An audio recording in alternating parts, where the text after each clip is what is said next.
Well, that was one of the things that is so surprising about growing up through difficulty, so loneliness is one example, right? Mm-hmm. Growing up as a lonely kid. What you realize is a lot of the things that you feared or hated or embarrassed about as a child end up being the genesis of the things that you're most proud about as an adult. Mm-hmm. So the fact that you can work and thrive in solitude gives you the opportunity to be able to move to America and start a podcast, or Mm-hmm. decide to do Hell Week 3 times in a row, or it doesn't matter how long or dark the course is, you're just going to stay. Mm-hmm.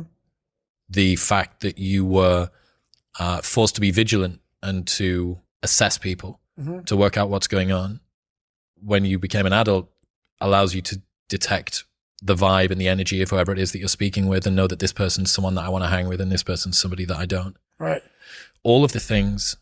In fact, I would go as far as to say there's not one thing in my life that I see as a pure advantage that doesn't have a dark side to it that Mm-hmm. came about at some other point as well. Right.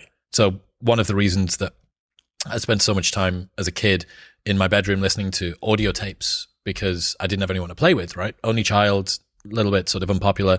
Right. So I'd be in my bedroom listening to audio tapes, and we'd go to the library every 2 weeks and we'd take the tapes back and we'd get new tapes and I'd bring them and listen to them again. Right. But you roll the clock forward 20 years and what's the 2023 version of an audio tape? It's a podcast. It's a podcast. That's right. A lot of the things that you love and value in yourself in adulthood Mm-hmm. are the light side of something that you were ashamed, fearful, disgusted by when you were younger. Yeah. I mean, I think that comes from overcoming.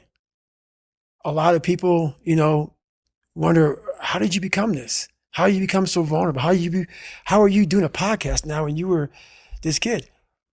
You overcame things. You fought them.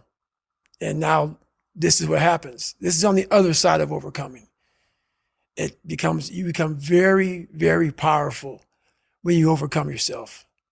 All those things you once cowered from, you were afraid of, when you face them eye to eye every day, you now become a person who has a great podcast.